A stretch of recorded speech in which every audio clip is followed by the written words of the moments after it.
It's the Behind the Shade show. Welcome back, everybody. So we have another update in the Anton, Daniels, and Micca drama. It seems that as the world turns, so do the days of their lives. So what's going to happen now is I'm going to show you guys two different interactions, and you guys be the judge. You are coming up as Anton side chick. Now, I do want to put this out here. You are very attractive. You're very articulate. And I wouldn't want you around my husband. I'm just saying.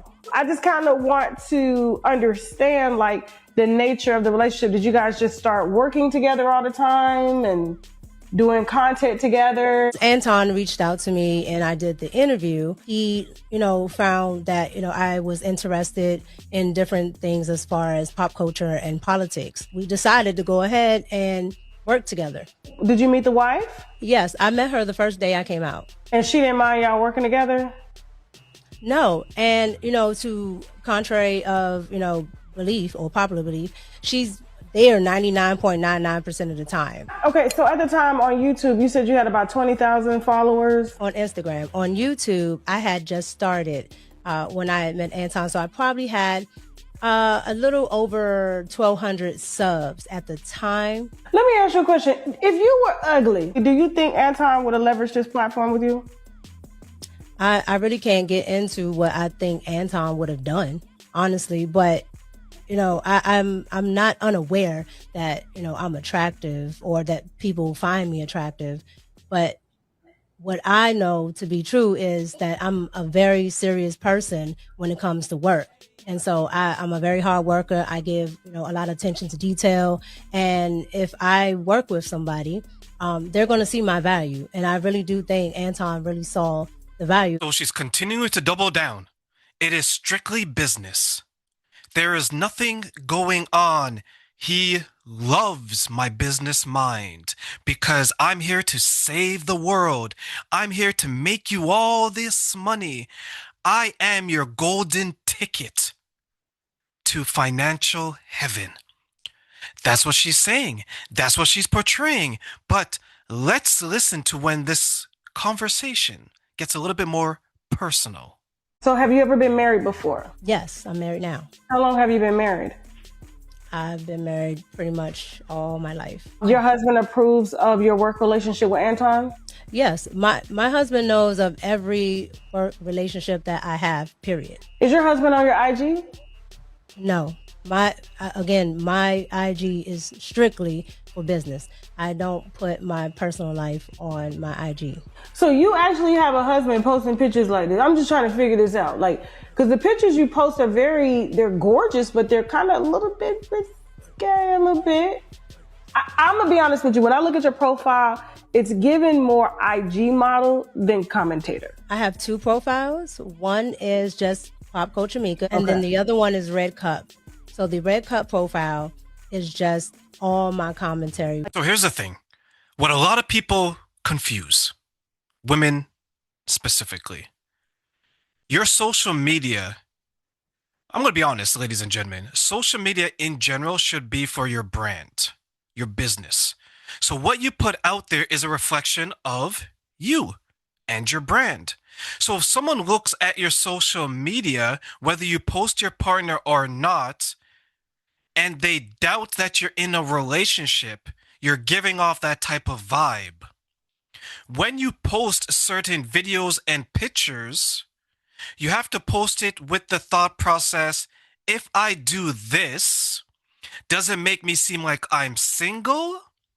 Or does it make me seem like I'm not single? And when you look at Micca's social media, she has a lot of pictures with other men, which is fine. But when you have the reputation and when you're giving off the vibe that you're not in a marriage, it calls it into question. And you still can't give a length of time to how long you've been married. You continue to say, I've been married most of my life. And the reason I think you're saying that is because if you say in an interview you've been married 10 years and they find out you've been married 8 years, it's not going to look good for you. So you continue to be vague about your marriage, your relationship, and what is really going on. But you seem to be specific when it comes to your business relationship, which is strange. Usually it's the other way around for those in serious, healthy relationships. I'm with X. We've been together this long. This is how we met. This is how we are. This is how we continue. This is where we like to eat and have dinner. These are the things you say about your relationship. But Micca's saying those things about her business relationships, which is strange to those who are in marriages and healthy relationships. But I want to show you guys something else. Like, it sounded like somebody's trying to say something without saying something. And I'm sitting here like, what the hell are y'all saying? Because don't say y'all. Amiga, I'll fix it for you, baby. I got your flight scheduled for next week. Don't worry, I'll make it up to you, Amiga. Where you want to go? You want to go shopping? yeah, and my hair needs shampooing and conditioned. All right, I got it, baby. You're so wrong with y'all. I'm going to tiptoe around Micca tonight. There you go. I'm going to tiptoe around Micca tonight. You can't give her no compliments? You still... Micca and I have this symbiotic relationship, this thing that we can communicate with each other without words. We got this thing. She don't know that I know what be in her mind sometimes, but I know. I like that bracelet you got on though. That's the second time he mentioned the bracelet.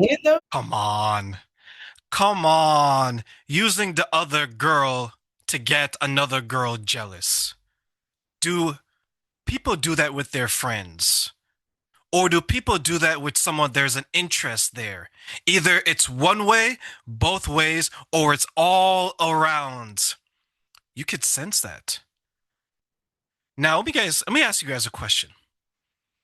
If someone that your partner worked with said that they're going to make it up to them, wink, wink, and they're going to say that they're going to take them shopping, hint, hint, and that person who's obviously being flirted with, right? Person number one is in a relationship. Person number two is in a relationship. That person, instead of saying, no, that's inappropriate, that person says, okay, yep, I need to get my hair washed too, and you can take me shopping.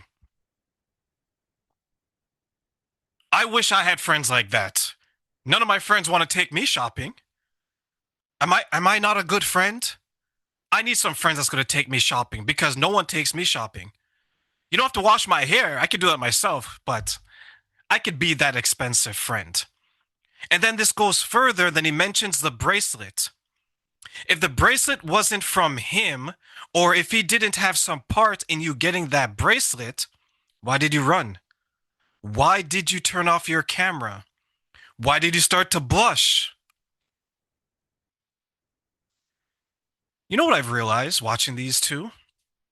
I have the wrong type of friends. I have the wrong type of friends because I don't know about you guys, but I know about me. How many of you guys have friends like that? That buy you these extravagant gifts, that will take you shopping, that will use another man or woman to get back at you? Because I think someone's trying to say something without saying something. Because we're friends, right? Our minds are interconnected. Our souls are linked. We have this symbiotic relationship. I know what you're thinking. You know what I'm thinking because you're in my heart and I'm in yours. If only husbands and wives spoke to each other like that, maybe we would have less divorces, right?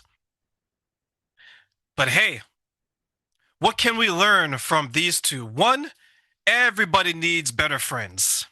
Two, everybody needs better relationships. And three, and in all seriousness, boundaries are so important, and here is why. When you don't have boundaries, situations like this happens. And when situations like this happen, it leaves you in the dark because you have one person who's being vague about your relationship while you're trying to do everything that you can to continue the relationship. But Boundaries aren't easy. They're not easy to create. They're not easy to maintain.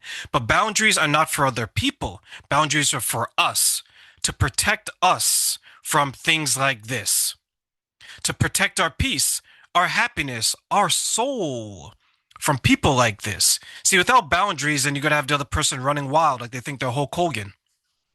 Or is it Ultimate Warrior? Whichever of them were on steroids shaking the ropes. That is how you're going to get hurt, because they're going to test that line, and it's your responsibility to enforce it. But when you enforce it and stand firm on that line, it's not for them, it's for you.